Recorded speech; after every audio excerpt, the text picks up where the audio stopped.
Today I'm going to show you how to use the Jabra headset with the HiHi phone. Once you've got it out of the box, you just need to plug it into the mains, and then it's just as simple as putting the USB into the back. Once you've connected the headset, it will take a few minutes to initialize with the phone.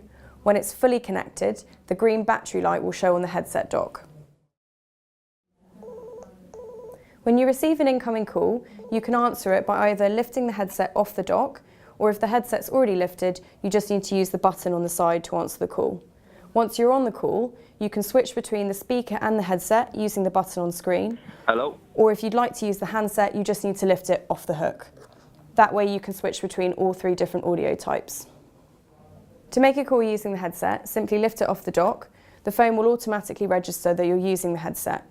Once you're on the call, again you'll be able to switch between audio options.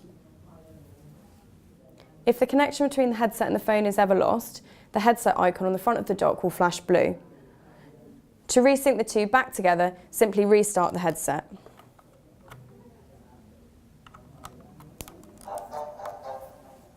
Once it's reconnected, again you'll see the green light on the front.